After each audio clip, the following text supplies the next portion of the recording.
भाविकता आणि इथे येणारा महासागर, खरं म्हणजे आपण जर बघितलं तर एक प्रकारे अरबी महासागरापेक्षा मोठा जनतेचा महासागर या ठिकाणी पाहायला मिळतो.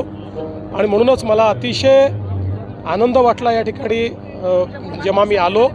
आणि विशेषतः मला असं वाटतं की या ठिकाणी ज्या प्रकारे लोक पूर्ण सप्ताहात शिस्तीत आनंद घेतात आणि आपली वारकरी परंपरा ही या ठिकाणी जपतात, ते पाहून खूप मनाला समाधान वाटतं. आता isakal.com आहे देशातील नंबर 1 ची मराठी न्यूज वेबसाईट. प्रत्येक अपडेटसाठी isakal.com ला नक्की भेट द्या. आज मी वनताराच्या अधिकाऱ्यांना बोलवलं होतं, त्यांच्याशी मी चर्चा केली. त्या चर्चेमध्ये त्यांनी हे सांगितलं की आम्हाला त्या हत्तीवर हक्क सांगायची कुठली इच्छा नाही, आम्हाला कोर्टाने आदेश दिल्यामुळे आम्ही हे सगळं केलं आहे. मग मी त्यांना सांगितलं की मग असं असेल तर तुम्हीही आमच्यासोबत सुप्रीम कोर्टात जॉईन झालं पाहिजे आणि आपण जॉईंटली सुप्रीम कोर्टाला विनंती करू की हा हत्ती म्हणजे माधुरी त्याला तिथेच आपल्या कोल्हापूरमध्ये नानणी मठ जे आहे त्याच्या परिसरामध्ये तिथेच आपण एक रेस्क्यू सेंटर तयार करू. हाय पॉवर कमिटीने ज्या प्रकारचे निर्देश दिले आहेत त्या निर्देशानुरूप सर्व प्रकारच्या सोयी तिथेच करू आणि तिथेच तो हत्ती आपण आणू अशी आम्ही मागणी करतो. आणि तुम्ही त्याला समर्थन द्या. त्यांनी त्याला समर्थन देण्याचंही मान्य केलेलं आहे आणि सोबत त्यांनी हे देखील मान्य केलेलं आहे की जर कोर्टाने अशा प्रकारचं काही आदेश आपल्याला दिला, जो कोर्ट देईल असं आम्हाला वाटतं आहे, तर ते तयार करण्याचीही पूर्ण व्यवस्था, कारण त्यांना त्यातलं एक्सपर्टीज आहे, ते सगळं ते करून द्यायला देखील तयार आहे. कबूतर खाण्यावरून बरंच आज मुंबईमध्ये गोंधळ. मला असं वाटतं की एकीकडे आस्था आहे, लोकभावना आहे आणि दुसरीकडे लोक आरोग्य देखील आहे.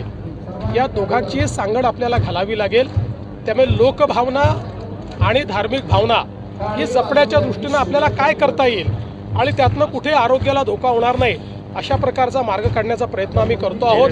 काही मार्ग काल आम्हाला सुचलेले देखील आहेत, आम्ही कोर्टासमोर मांडू, जेणेकरून इतक्या वर्षाची ही जी परंपरा आहे ती परंपराही खंडित होणार नाही आणि त्याचसोबत मला असं वाटतं की आरोग्याचाही प्रश्न निर्माण होणार. ठाकरे असं म्हणाले की सगळ्या जागा लढायला आता तयार होण्याची आपण गरज आहे. काही आलबेल दिसत नाहीये तिथे, म्हणजे सातत्याने तुम्ही म्हणताय मला असं वाटतं की हे सगळे पक्ष कन्फ्युज्ड आहे. कोण काय करावं कोणाला समजत नाही, कोणाचा ताळमेळ कोणाच्या पायात नाही आणि रोज सकाळी बोलणारे संध्याकाळी वेगळं बोलतात, दुसऱ्या दिवशी वेगळं बोलतात. जनता यांच्यावर विश्वास ठेवायलाही तयार नाही. दिल्लीमध्ये दोन्ही सेना प्रमुख दिल्लीत आहे. काय चाललंय नेमकं? दोघे जणी ॲट अ टाइम दिल्लीमध्ये आहे. दोघेही आपल्या सहकाऱ्यांना भेटत आहेत.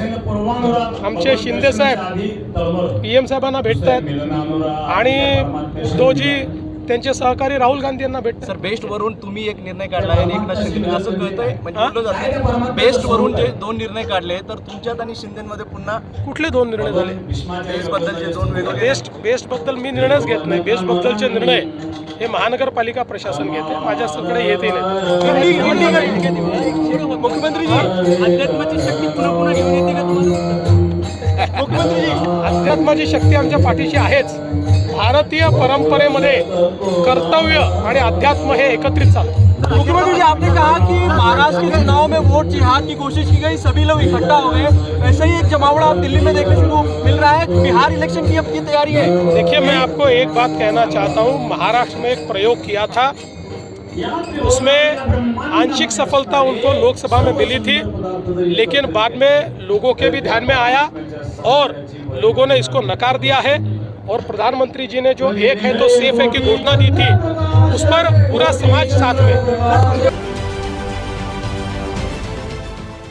देश विदेशातील प्रत्येक घडामोडींचे लाईव्ह अपडेट मिळवण्यासाठी आता साम टीव्हीच्या सर्व सोशल मीडिया प्लॅटफॉर्मला लाईक, फॉलो आणि सबस्क्राईब करा. तसंच सर्व नोटिफिकेशनसाठी बेल आयकॉन प्रेस करायला विसरू नका.